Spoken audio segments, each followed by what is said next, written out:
Of all the euphemisms that our political class prefers, it's hard to find a more sinister phrase than mandatory gun buyback. It's not a buyback if it's mandatory, it's confiscation, it's theft by force. And now it's the official policy of the Democratic Party. So to gun owners out there who say, well, a Biden administration means they're going to come for my guns. Bingo. You're right if you have an assault weapon. Do you believe in the mandatory buyback of quote-unquote assault weapons? I do believe that we need to do buybacks, and I'll tell you why. They are weapons of war with no place on the streets of a civil society. Yeah, so crime rises. Anyone who tries to defend his own family is punished. What is this about? Well, of course, it's terrifying. And no gun confiscation is likely to get through Congress, even if Democrats control both chambers narrowly. It's too unpopular. Millions of new gun owners just this year. You think they want their guns stolen by Kamala Harris? No. But that doesn't mean it couldn't happen without Congress. Kamala Harris has thought a lot about how to do it.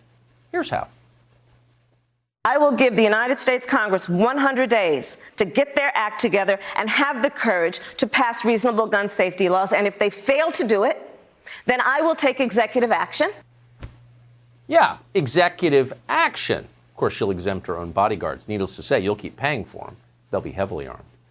How will this work exactly? Colion Noir has thought a lot about it. He's a gun rights activist. We're happy to have him on tonight. Colion Noir, thanks for coming on. Thanks for having me, Tucker. Realistically, do you think it's possible for a Biden administration to destroy the Second Amendment without a vote in Congress? Absolutely. Absolutely. So with the idea with the executive action that Kamala Harris was referring to, they could get creative with it from the standpoint of saying, well, these particular guns need to live under the NFA Act, which is an act that essentially causes you to register certain firearms and pay a tax on them. And then if you can't do that or afford that particular tax, well, then you'll just have to sell them back to the government at a fraction of the cost, and then that's how they'll go about doing it in that manner. And I think a lot of people are not understanding that. They think that if they can't get it through Congress, they can't find other means to restrict your rights, but they truly can. Millions of Americans are now gun owners, people who were not gun owners a year ago. Crime, civil disorder have convinced them they need a way to protect their families.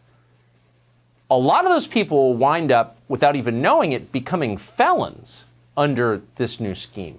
So the biggest problem that I've had for the longest times in my time of being a gun advocate is how little the general public knows about the politics regarding firearms. And like you pointed out, there are a ton of people who've gone out and bought a ton of guns and don't realize that overnight they could literally become felons based on whatever laws that they try to pass under this particular administration if they get into office. And so the way they've done it, though, is to keep the public largely ignorant about firearm politics, because they shut voices like mine down and other groups and organizations that are pro-2A, and they do the best that they can to not talk about it. And the only time that they actually shine a light on it is when it's something negative that they can utilize to push whatever agenda they're trying to push. Man, if they're telling you you're not allowed to defend yourself, I mean, that should raise real suspicions about their agenda, shouldn't it?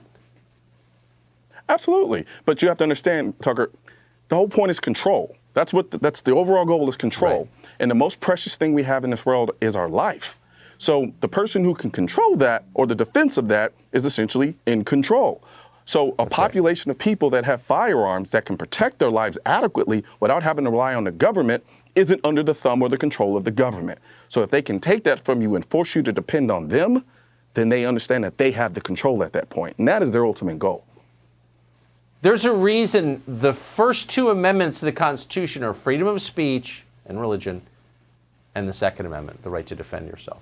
They thought this through, and so have you. Colion Noir, it's great to I'm sure the YouTube algorithm is going to do a phenomenal job of suppressing this message. So please share this video with as many people as you can so we can beat the algorithm and get our 2A message out to the masses. Also, don't forget to like this video and leave a comment, and hit the bell and subscribe button. If you're looking for where to purchase your defund gun control shirts, hats, and drinkware, there's a link in the description section. All right, now we have the performance mask at shop.mrcolionnoir.com. And no, these aren't the masks that suffocate you to death. You can breathe in this mask. It's lightweight material, very high quality. You know how I do.